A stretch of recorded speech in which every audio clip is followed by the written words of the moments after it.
Hello, everyone. Welcome to this NCEA webinar, Leadership Transitions that Promoted Outcomes for Struggling Readers. We're glad you're with us. We're also very grateful to have Terry Nolan from Learning Ally, as well as Dillon from the Archdiocese of Washington. So we're very grateful for them taking the time to be with us today. And before we move on, let's just open up in prayer. In the name of the Father, and of the Son, and of the Holy Spirit. Amen. Our Father, who art in heaven, hallowed be thy name. Thy kingdom come, thy will be done, on earth as it is in heaven.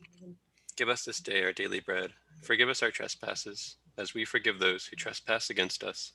And lead us not into temptation, but deliver us from evil. Amen.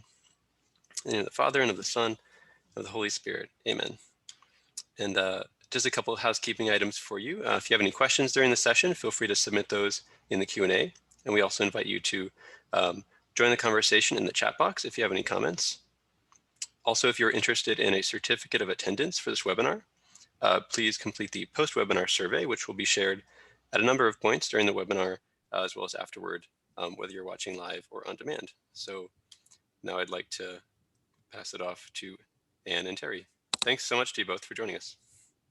Thank you. Thanks, Jonathan. So glad that we're here today. And I'm Terry from Learning Ally, and I've been at Learning Ally for 15 years. Prior to that work, I taught preschool and then was a preschool director in a private Christian school. So got that experience, but then at Learning Ally, my job at Learning Ally is to help educators become literacy leaders. And in that journey, one of the things that I get to do, which is such a privilege and honor, is get connected to people like Anne Dillon. So Anne is going to be our main focus for today, but what we're going to do today is have a back and forth interview style. So we've got questions that we're going to put up on slides on the screen, and those are just going to help guide the conversation. This is a conversation moment rather than, oh, here's a big presentation. So I love this in the fact that we get to hear from Anne, get to hear her experience, her knowledge, her expertise, and bring that and share with you today. So Anne is from the Archdiocese of Washington, and she's going to be talking about her role and some things that have happened over the past year that have really done wonders for her struggling readers. So Anne, welcome. So glad to have you here today. Well, hello, Terry. Thank you. It's great to be here. Good afternoon, everybody. All right, Anne, let's jump right into this. So you see on the screen here, we want to start with, and Anne, before we get started, as we jump into these questions here, just tell us your role there within the Archdiocese of Washington. Sure. I am the Director for Special Education. This is my third year with the Archdiocese of Washington. Prior to this role, I was at one of our Catholic high schools for 3 years, but most of my career is actually in public school. I was in a large school district teaching as a special educator and also in central office. So it's exciting to be in this role, Director of Special Ed, which covers a lot of different things. My role is to support our schools, our teachers, our students, our parents. We're of course I'm working with students with disabilities. I work with students who are English learners. But also I work with a lot of educators just in general, general educators to really look at how to meet the needs of all of our students in the classroom. I love differentiation. I love teaching teachers how to do that and how to think about doing it and to bring that into their classroom. So Terry, today I'm going to talk a lot about what we've been doing since March, yes. Primarily when, everything just started to happen, but I have to put a shout out to the amazing academic team that I work on with the Archdiocese of Washington. We are just so privileged to have good people. Coming from a large school system, we don't have a lot of people, but we have very key people who are very good at what they do. And I could never do my job without that kind of support. So, starting with our associate superintendent, who is the leader of the academic team, to our curriculum director, to our educational technology director. It was definitely a village that worked together to make sure that our students were getting what they needed. So, and just in general for the Archdiocese of Washington, we have 53 elementary schools, K through 8 schools, and 2 high schools. And we cross the District of Columbia and into Maryland. We have 6 counties in Maryland, 5 counties in Maryland that we have schools. So we're all over the place. So we're actually crossing state lines, county lines, but we have amazing teachers, amazing students, amazing families out there helping us all out. That's thank you for that background and that understanding of the scope, because crossing state lines and you're talking different, kind of jurisdiction there, that's impressive. And one thing that you said that I think is important for people to hear again is you talked about the different people that are coming to the table and having conversation. You talked about this group and this team of people. And honestly, I've got to say, that takes skill, effort, mastering this process of collaboration and teamwork that sometimes I don't know that's found in every school. Before we jump into academic rigor, can you talk about is there anything special about how that happened to bring all these important people to the same table? Well, I'd like to think about, as an organization, I think we're really great at teaming and working together and supporting each other. And I think that, here we were in the midst of a crisis. I mean, in March, it was a crisis time. And I think you see people really pull it all together when they need to. And that's something that we had to do. So, from my office to our principals, to every teacher, every student, everybody was included in this. And it was just so much effort and so much teamwork on everyone's part. Everyone did it. They stepped up. Exactly. It's, how you react in a moment of crisis. Talk to me about, okay, so here we are, it's March and, March of 2020, all of this is happening. And this slide says it, you wanted to, no matter what happened, you wanted to ensure academic rigor. Talk to me about that. How did that stay in the forefront of everyone's mind? So when I look back to March 2020, it rather blows my mind. I can still remember March, it was Thursday, March 12th. And that's when the governor of Maryland and the mayor of the District of Columbia said schools are going to be closing on Monday for 2 weeks. And so, hey, start preparing now. So we had a few days to start thinking about what are we going to do and how are we going to do it. Interesting when we talk about March 2020, it seems like yesterday, but in the same time, it feels like it was a decade ago. So that day on Thursday, I remember I must have been in the office with my colleagues until 6:30, 7 o'clock at night, kind of wrapping some things up, getting information out. So basically, in terms of ensuring our academic rigor, our team really looked at 3 phases for this. We didn't even know the first one was a phase because we didn't know 2 and 3 were going to be a phase because we were closed for 2 weeks. It was like, we'll evaluate March 3rd. Little did anyone know we were not going to open for the rest of that school year. So what we started with in phase 1 was prepping our principals and letting them know, hey, we're closed for 2 weeks. You need to start thinking of this as maybe a snow emergency. Anyone who's been in the DC area in 2010 knows we had Snowmageddon, they called it, and we were closed for like 2 weeks. So think of it that way. Think about how you can send home materials, give families things they need to do so that students are continue to be engaged. My office was looking at websites for reinforcement for families, and for teachers, and to try to really plan 2 weeks in just a couple of days. So it was some of our schools, brilliant, as they are, sent some kids home with technology. And little did anyone realize how important that was for some of our families who may not have that at home. They happen to think, I'm going to send them home with a laptop or a Chromebook today. So after 2 weeks, as we knew that we weren't going to open, we moved into phase 2. And that was the important phase because that's where we had to address classroom instruction. We had to address assessment. We had to keep education going. We had to keep it all happening.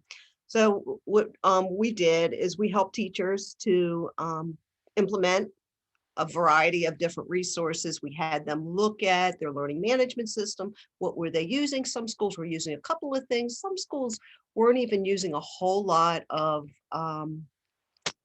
learning management tools at all. So we helped with that. We had an ed tech person who did that. We pulled together resources, information, things that they can do. But the most important part of that phase 2 was making sure we maintain a strong connection to our Catholic faith, that our schools and our families were praying together, that we never lost sight of why we are a Catholic school. And that was so powerful and so important for all of us to get through this turbulent time. So a lot of what happened during that phase 2 is looking at technology tools, ways to support our schools in many different ways. So everyone was virtual. And now we say somebody is virtual and it's not a big deal. Then it was a big deal and it was a lot to navigate. So my team, or my office, we also put together what are called virtual collaboration days. Twice a year, we have, as an organization, collaboration days. And on those collaboration days, it's a conference. And so we have a keynote speaker and we have sessions, and it's a really well-organized day. This time we did them virtually, and we did several of them. So that was a way that we could do our professional development with our teachers, to share things with them. And I'll talk a little bit more of what I did with one of our resources to help our teachers with that. But it was it was an effort on everyone's part to pull these things together. And then we moved into phase 3. And phase 3, honestly, was looking at helping our 8th graders transition to high school, working through those things, looking at end of year assessment, how we were going to grade, what grading would look like.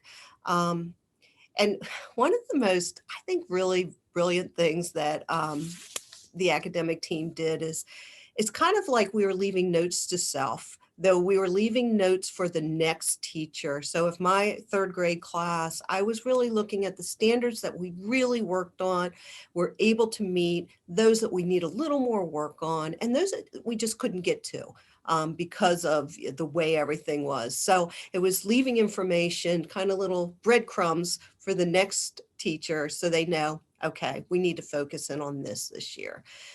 So that was what we did from March into June of the school year. That is brilliant. You are the first leader in an organization, in a school, that has told that to me, that these little breadcrumbs, because you weren't getting to everything. We had to cut stuff out. We had to give some stuff up. So you were allowing those teachers at the start of the next year to know where to pick up. That's, and that's, I'm telling you, that's brilliant there. Before we move on to the next question here, I do have, there is a statistic out there right now that schools across the country, education at large, whether it be private, public, whatever it is, that cannot connect with about 20-25% of their students. Did y'all have that problem of finding the kids? So our school communities, some were very large, but really we're very small. We know our families, we know our students. Some communities had more challenges with that than others. And part of the challenge was just making sure we could get these devices to people, or that they had the access. And we made it happen for all of our families. I mean, that everyone had some access to some sort of a device so that they could still participate in learning. That's amazing. Yeah, you do have a special little niche being there in the Catholic schools, definitely. All right, let's keep going here and talk about the leadership transitions that happen. And I'm telling you, people were pivoting, moving, changing, adapting overnight. Obviously, we all understand and know that. But what did it look like for you, your colleagues, other leaders there in the diocese? And maybe even what are some of the things that are sticking with you that you're going to keep in your pocket of skills? Yeah, so yeah, we're going to talk about lesson learned at the end, and it's such a powerful thing to think, what have you learned from all of this? So some of these major transitions, I think, are having to do with figuring out, what do our teachers, because our teachers are certainly the point person. They're the first ones. They're our frontline workers. What do our teachers really, really need? And so, oh yeah, they need all these resources. They need all this other stuff. And of course they do. They need all of those things. Well, there's a lot of things we learned about what our teachers really need. And in some cases, it was just a matter of being supported, being listened to, being able to share, being able to talk to each other, being able to have time. I can't emphasize how important time was for our teachers to be able to stop and think, or to be able to have time to just think with another colleague, whether it was something about what's going on in the classroom, or just have some normal conversation with somebody. Um, so so part of things, some of the things that I did with my special educators is I created these drop-in meetings, and Friday afternoon was actually the time that most people said, hey, that's going to work the best, which is, no one ever thinks Friday afternoon is a great time to have any kind of a meeting, but it apparently worked for our teachers. But what we did in that time is we spent time sharing what we learned, because somebody found a really cool thing for online teaching and wanted to share it, show it, and that's what they did with each other. In some cases, it was just a matter of just wanting to talk. Let's just talk about stuff. Let's just, talk about, challenges we're having or successes we're having, but full of collaborative practices. I mean, everyone was just willing to be a part of this group of educators and to be able to share and support each other. And so, of course, the resources were huge. I mean, a lot of resources out there that people had access to. I did recognize that there is a threshold, that there is just total overload for people, and that you don't want them to burn out. You don't want to keep piling more things on top of them. Um, I mean, I found that myself. I mean, at one point I was doing webinars all over the place to learn about so many different things, whether it was to support my students, to support my teachers, support my families, learn more about the virus so I could understand how we can get back to some level of normalcy. But at some point it was like, I can't do it anymore. I need more quiet. I can't look at these things anymore. So that was really an important thing. But also then looking at what our students' needs were and really knowing who our students were. And I'll talk a little bit more about that, but is to be able to know, how can we best meet their needs? But one of the big messages, and I think that this is something that I think was really powerful that came from our entire Archdiocese, is that we need to learn to support each other no matter what. We need to check in with each other, with our colleagues. And actually on my team, we checked in with each other. Teachers would check in with me. I check in with teachers. So you just started to realize, hey, just say, hey, how things going? Are you doing okay? Also to remember, I think what was really important throughout this is that everybody reacts differently to these stressful situations, to a crisis. Some of us, okay, we're going with the flow, we're doing it, and others just get really nervous, get really worried. There's a lot of anxiety. And to recognize, hey, we're not all going to respond to this the same way. First of all, this is very new for pretty much all of us. So we have to be very considerate and thoughtful about that, to make sure that we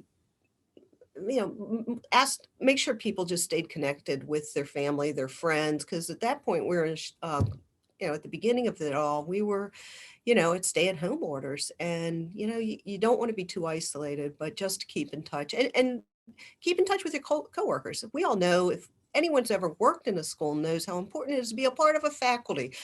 This is your other family. These are the people you see every day. These are the people that you're raising your children alongside. I mean, they become your family. So you want to make sure that you find ways to keep in touch with each other.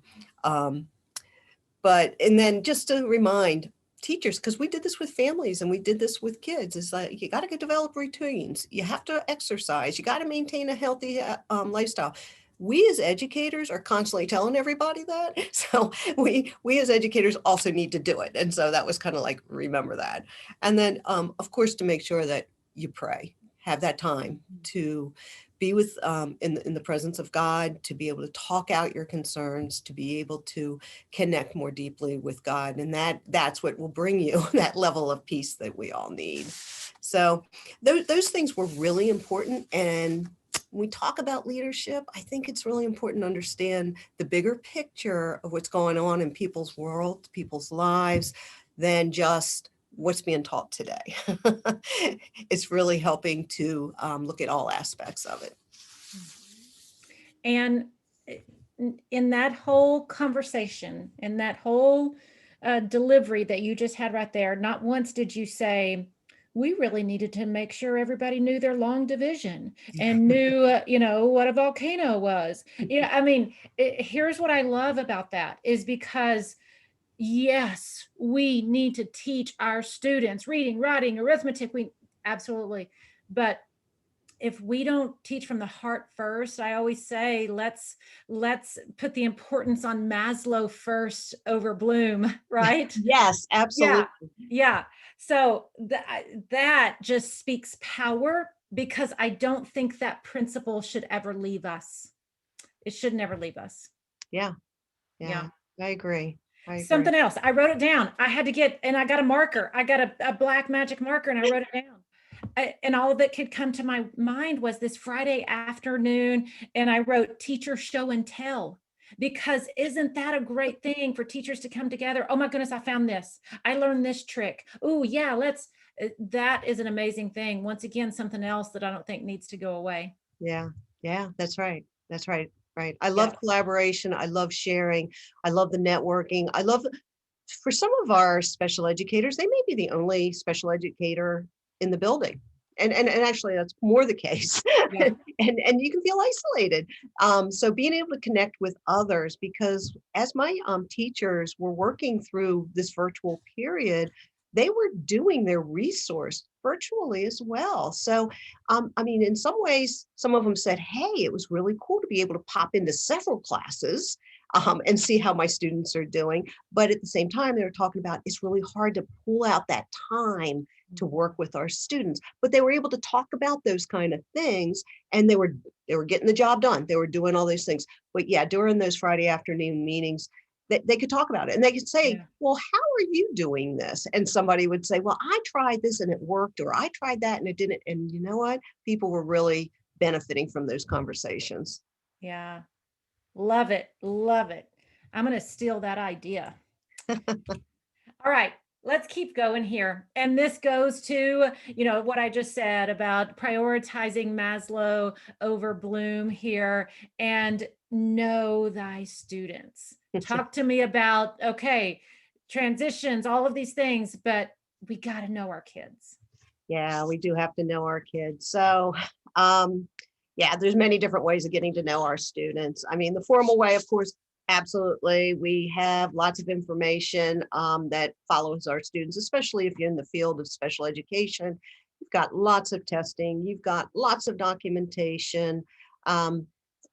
There's many different ways of getting to know your student, but that's one picture of your student, and it's an important one, but there's other pieces of information. Informal ways of getting to know your students through the observation when you are in your classroom and you see your kids and you're watching the way they interact, you're listening to what's going on as you're monitoring your groups. But my favorite way of getting to know my students would be is to actually sit down and have a conversation with them. I taught high school my whole career, and teenagers love to talk. I mean, they love those face-to-face conversations, and they will say sometimes, Mrs. Dillon, it's so nice to just sit and talk to each other. And I'm like, really? They go, no, we're always texting or we're always online. And it's like, we're actually talking face to face. It just seems so nice. But you learn so much about people when you sit down and have a conversation. But getting to know your students, how can you possibly assign or suggest books to your student if you don't know what their interests are? Or you don't know whether, what will really pique an interest or not. You got to know who they are. You got to know where they're coming on. The last thing we want to do is not know who our students are, what they like, how they learn best. We want to have that information so we make better decisions and we connect them. We don't want them to turn off, shut down, and not want to be a part of anything. So some of the things that I did talk to my special educators about was how they had to stay connected. As special educators, we tend to be, we tend to really know our students because we spend a lot more one-on-one kind of time with our students or small group kind of time with our students. But to make sure that we're checking in on our students when we did have the shutdown and we are all virtual, that was really important.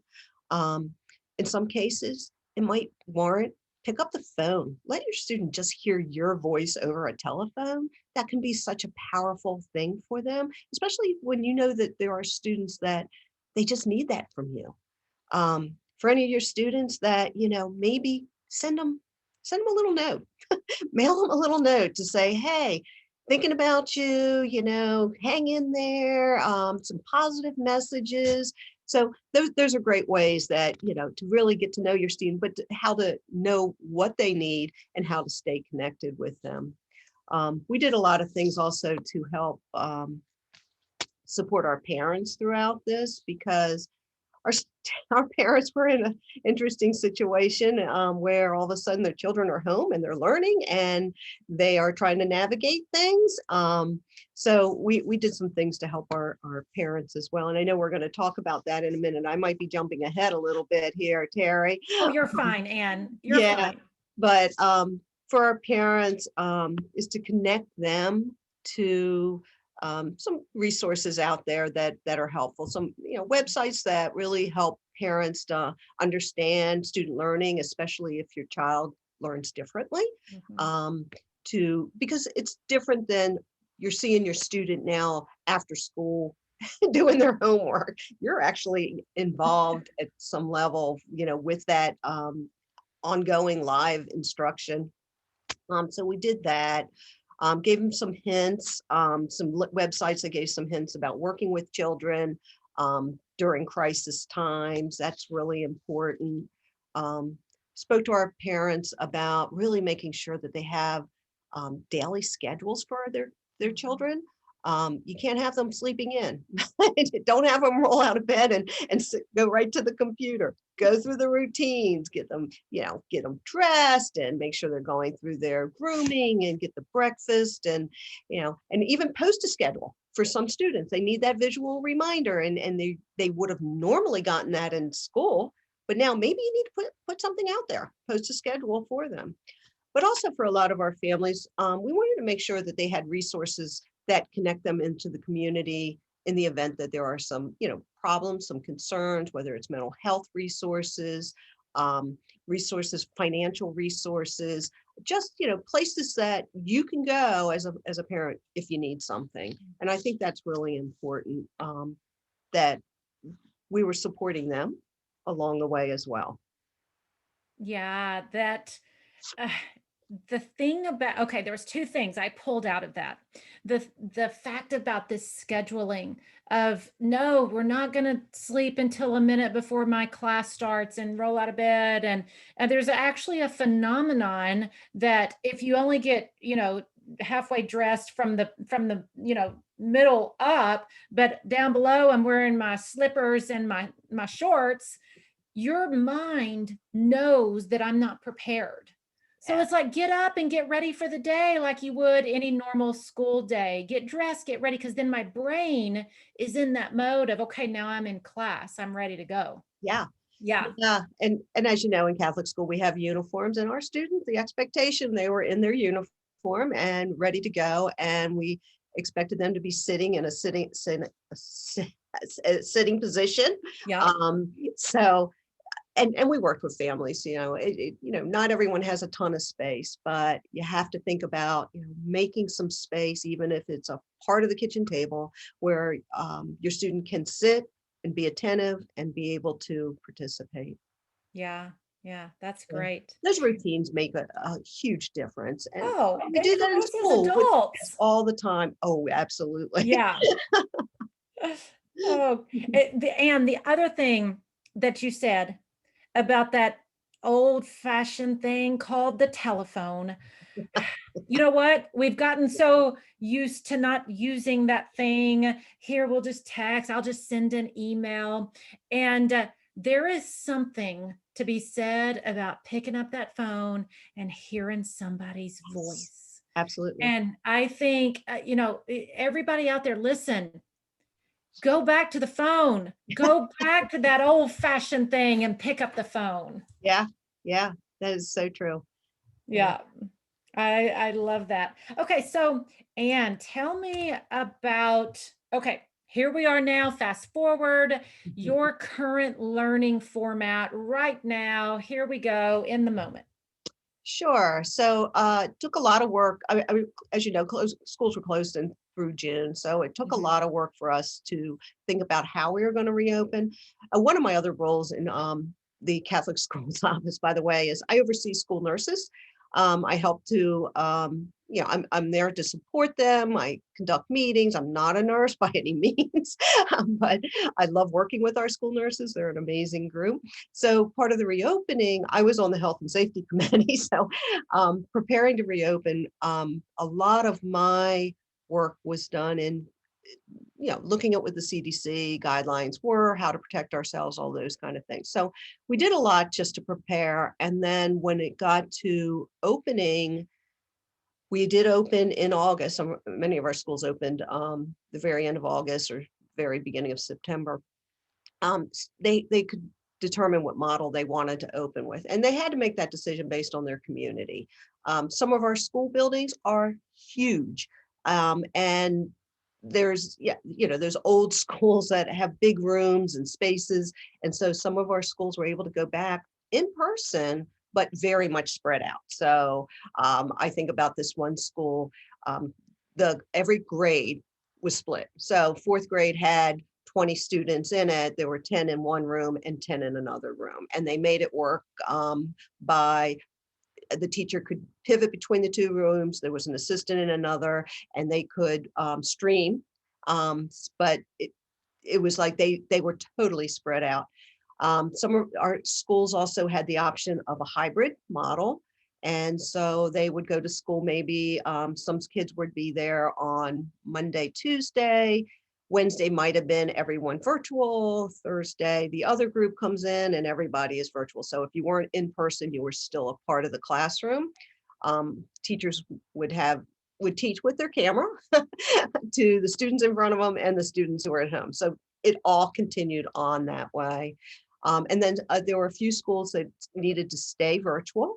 And most of all of our schools that were originally virtual are open at some capacity, starting with smaller grades, some of the few grades coming through. But at the end of the day, every school had the option of giving parents to be virtual if they wanted to, because for health reasons, for family reasons, if you felt you wanted your student to learn virtually, every school, whether they're in person or not, were given that option. So today, on the most part, all of our schools are open. Majority of them are in some sort of a hybrid model, but they're doing great. They're working very hard. Everybody, our teachers are working so hard. I don't know. I would love to give them something. They get my gratitude, they get my prayers, they get all that great stuff.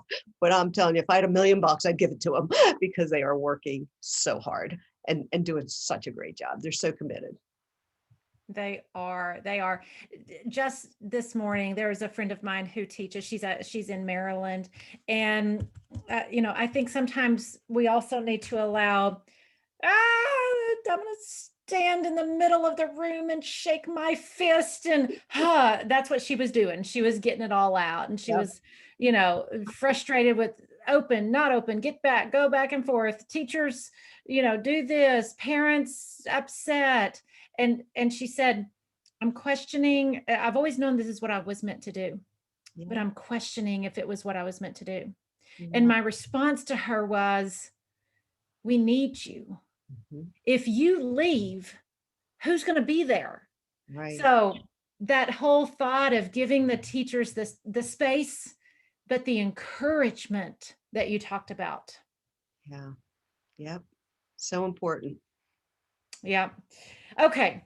Let's keep moving here. Let's talk about home and school connections here. You talked a little bit about the families, but I know that you had some more things that you really wanted to address here because, and when we talked and got ready for this webinar, you told me about one of the leadership transitions in your brain was, what do we already have in the closet over there that'd be really good, but we haven't been using? Let me go open up that closet. Absolutely. Absolutely. Yeah. So yeah, the homeschool connection was really, really important. And when you talk about what do we already have and where can we go with it, I mean, a lot of it has centered around technology, of course. What technology are we using? What can we do with it? How powerful is it? How much more can we learn it so that we can deliver it better? I was looking at tools that and resources that we had. We use and which you're connected with, of course, is Learning Ally, and that was a product that we've been using. A lot of our schools have been using for a long time, but when Learning Ally gave us the opportunity to have free access or expand how much access we had, the first thing I did was got out to my teachers and was like, okay, we've got something that we can address the reading, we can really help support students. And it's so interesting because I remember you and I talking about this because I was like, yeah, I'm like, let's do it. And then teachers were like, who had never used it before, was like, okay, what do I do first? And I'm like, oh, whoa, I got to take a step back. I need to really work with my teachers and my families to understand this is what you need to do and this is how you need to do it. So interesting. And, to talk about lessons learned, you have to know every aspect of a product so that you can really help people know how to use every aspect of it. So in my position in the Catholic schools office, I could make accounts and I was doing the administrative part of that, but I was never an end user. I was never a teacher assigning books or interacting. So it made me realize that I have got to know this better. Yeah, know thy students. Yeah, know our software, know our products, know our resources. So what I did, and I spoke about the virtual collaboration days that we had, I dedicated one whole session just to how to connect with Learning Ally. So teaching teachers how to make a student account, how to assign books, what it looks like and how many books are out there, how to get information to your family so that they understand what that looks like, how you might have to walk them through the steps, even though it's pretty simple, it may not seem simple to everybody. And then what does the student what do they see? And that was really important because a lot of teachers didn't realize that how the students access it. So I needed to be able to go through all avenues of a product, of a resource, and be able to explain. And boy, did I learn a lot. Let me tell you, Terry, it was an amazing experience for me. And by the way, I had to learn it all in about 24 hours because I was delivering PD. And I was like, I know I can do this. I know I can do. And it was like, wow, how beautiful it all works together. But my teachers were just so appreciative of being able to, first of all, they had screenshots of Mhm. everything.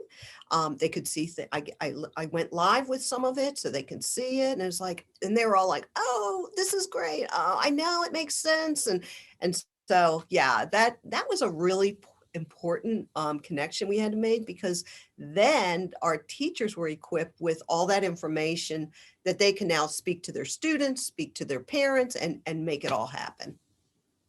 Well, a leadership transition here was you became a learner first. Yes. You had to become the learner first in order to get other people excited and lead them towards this fidelity of usage. And I'll just say here too, for those of you that may not know what Learning Ally audiobooks solution is all about, we provide a collection of 80,000 plus human read audiobooks. So, and my son, my youngest son, he was a senior as last year. So March hits and the whole senior thing.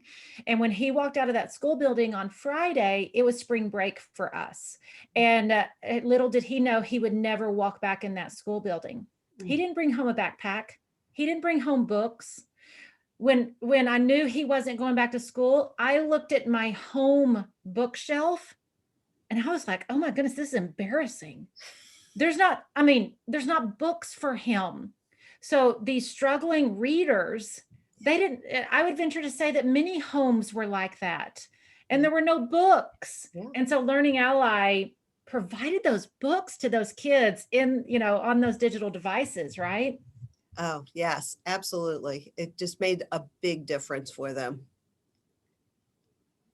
So, like I said, Learning Ally, providing that access, human read, got the textbooks, novels, literature, all those things for these struggling readers that probably wouldn't have picked up books after they left. Right. And going back to when we're talking about know thy students, know who they are, what they're interested in. And I was explaining to my teachers, you can select books for your students and they can select their own, but you can select books because select them on what they are interested in. Get them reading, keep them reading, because you may be preaching that when they're in the school building, and they're in front of you and you have their attention, but virtual is a little different. So you've got to make sure that they're staying connected to reading so that they keep that in the forefront of, this is what I want to do and this is what I should do, but I want to do it because, oh, that's a cool book she selected for me. Oh, what else do we have that's along that line? So that was really nice too. And teachers like that. They like that it was a nice organization for them to be able to select books for students.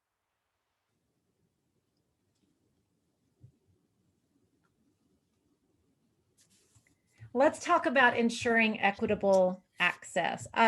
We can't turn around. We can't look at any type of, educational blog, newsletter, whatever it is, without talking about equitable access. So, Anne, what happened to provide equitable access?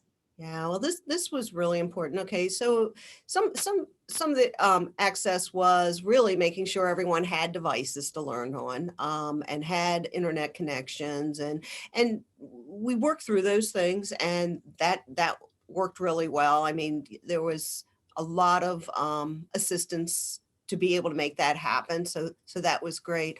One of my major concerns as a special educator, of course, when we speak of equitable access, is that my students who learn differently have access to learning now in a virtual environment, the same as all the other students. So when we were closed for those months back in March through June, really had to make sure that we were communicating to every teacher out there that we have to make sure that accommodations, if a student has accommodations, that they are still being provided. Think about ways that you can provide it in a virtual environment. Some things became very easy to provide an accommodation. For instance, like read alouds, there's a lot of tools out there now. But to make sure that they've got the accommodation that they need. So also breaking down assignments for them. Don't just throw out assignments, make sure that we're doing those kind of things that we would do that when we're in an in-person environment. Provide the scaffolding, use a lot of examples, graphics, all of those type of things. Modify materials as appropriate. If a student needs things to be modified, make sure that that was happening. And the big thing was, and I think in hindsight, when I think about it, differentiation. My message was differentiate, okay? But it was interesting because the virtual environment gave some opportunity in different ways to differentiate. And that was kind of cool because teachers got a nice taste of that. So we did, my office did some examples of some lesson plans and how to assess based on certain lessons. And I just took, I love math. So I did something with mathematics and I just showed them, okay, so you're going to assess this objective. I'm going to give you 3 different ways in this virtual environment that you can offer to your students to assess it. And you can look at it as, and the way that I designed them was something that was very cut and dry, to the point, a typical test, math test. Another one was, somewhere in the middle, for the students who needed to go a little further. It was a little more involved, a little more performance-based. And then I also designed an assessment that, they were going to spend some considerable amount of time searching for things, designing things, putting it together to show that they've met that objective. Objective was the same, or the standard was the same. It was just all those students could have different ways of meeting that objective. So the virtual environment was a very cool way of being able to really emphasize how differentiation really is a great thing for students, whether you're doing it based on a learning profile or you're doing it based on their interest, but you can do it. And once you do it, you've got it forever. So I'm hoping that a lot of our teachers have some really cool things in their toolbox now. Yeah, it's because you were thrust into the situation, then you scrap together and, get scrappy about finding ways that work with that differentiation. And I do have to mention here, Anne, especially about, like, even with the distribution of the Learning Ally audiobooks, providing that equitable access. Yeah. So your struggling readers are, we don't, we got to read 8th grade, whatever novel we need to read in 8th grade. Let's say we're reading Wonder, as a book that we're going to use as an anchor text or mentor text. Okay, then I've got a student that my cognitive ability, I can understand Wonder, but I can't read the words. Yep. And so providing that grade level equity, I'm reading what everybody else is reading, that's instrumental and powerful for any student. Absolutely. Absolutely. And our teachers were just so excited about being able to offer that to our students, so that they did have that access. It was amazing. Mm-hmm. we felt very, it was a generous gift. Yeah. That was. Absolutely. All right, let's go here. I know we've kind of talked a little bit about lessons learned, but you may have been saving some good ones for us about, these lessons learned and what are the ones that we're going to keep and tuck away in our pockets because now it's good practice. Yeah, absolutely. Well, I think the first lesson is I don't ever want to go through a pandemic again. It's been quite the experience, but I think from all things we have to stop and think, oh, there's the silver lining, or oh yeah, those aha moments that we want to continue on.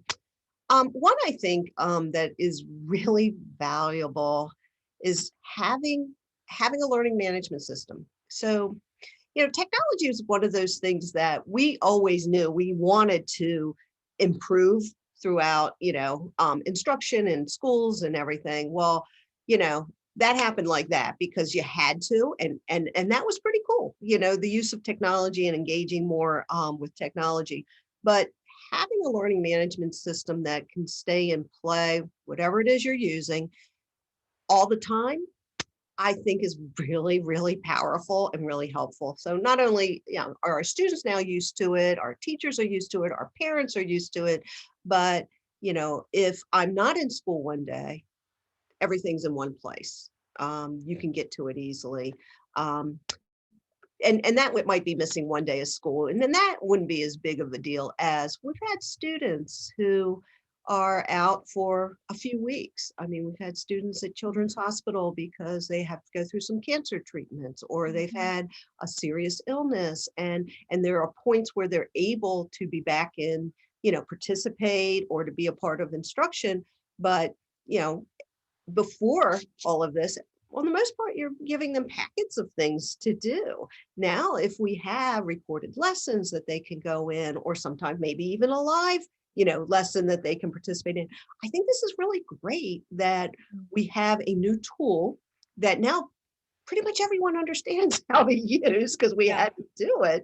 And so I'm excited that that will be something that we can continue on. And a big lesson in that is to have one. Yes. Have one in your school as opposed to 2 or 3 different ones. It really helps everybody. The other thing is, a big thing I think is don't overload people. Don't overload anyone at any time.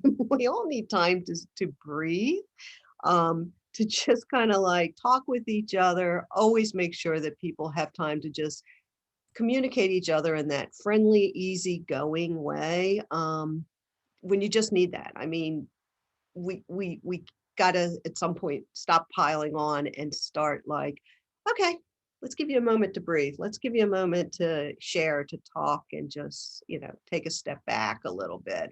I think that's really important.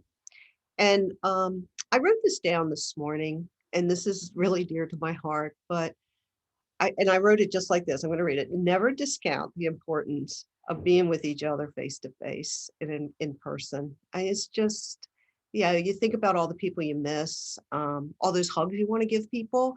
But virtual learning has, it was a necessity. We had to do it and everything. But nothing beats being with people, whether it's, of course, being with our students, being able to be with our parents, being able to be with our colleagues. Those things are really important. So I think about, meetings have been much easier. I do some meetings that it's hard for some people to make it to meetings, and I get that. And some people might have to travel 2 hours to get to my office for a meeting. And now they can be a part of it virtually, which is a real positive thing. But I think about how I'm still going to have my in-person meetings when we're able to, and it's safe, because for some people, they want to be in the room together and they want to chat that way. There's something to be said about presence in front of somebody, absolutely. Yeah. And also something you said there about the LMS, and here's another thing that having that standard LMS, if I miss something, I can go back. It's in there. I don't have to wait for the teacher to go put together my packet for me for the days that I missed, because they may not, remember the time involved. But it's also preparing our students, if they do go into trade school, college, whatever it is, because that is something that happens there. We're prepping them with those skills to be able to keep going into, whatever the next phase might be. Yeah, that's a really good point. Because I know high schools tend to have more of that happening, and then that naturally goes into college and as you said, trade schools. But yeah, our K-8, that gets them more preparation for their next step to high school, and then into college. So it's really very helpful. And I hope that we hold on to that. I can't imagine how we wouldn't. I know. As a teacher, I certainly would make sure that I am still keeping everything in one place, so everyone can see it, get to it, and nobody feels like, oh my goodness, I forgot something. And what was it? What was written on the board? Oh, it's right here. It's right there. Yeah. That's great. All right, we're coming to a close here, Anne. I do have a question from Ruth, and Ruth said, is it possible, or do you have any like really specific resources for differentiation? Hi, Ruth. So I I love everything Carol Tomlin, and anything that she puts out is amazing. Um, so I would recommend going to take a look at some of her work and go to Differentiation Central, and then you can Google a lot of different. Um, you can Google differentiated instruction, and you'll find a lot of really cool things. Some of the things that I've teach teachers how to use are things like a raft. It's a writing tool. If you go ahead and Google RAFT education, you'll find some cool ways of delivering instruction or do an assessment within a lesson using a raft. And it's mixing everything up and having people do things different ways.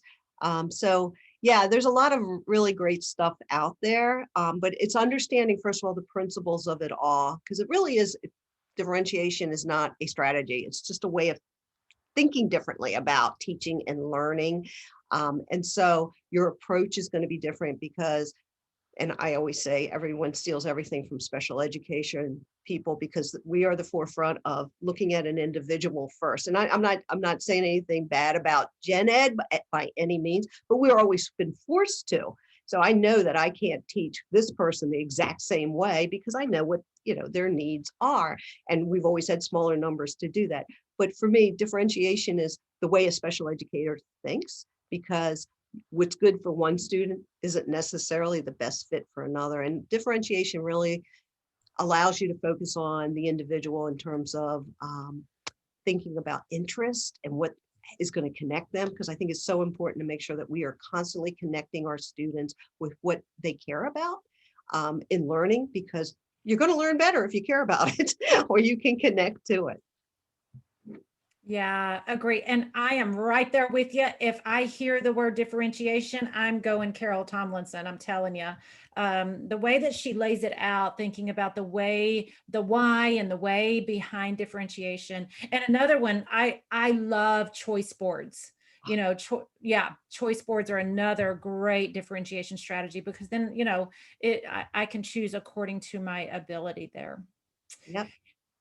And it looks like Jonathan has popped back on here. He's probably doing the wrap up music as we speak. Jonathan, do you have a few words before we wrap up?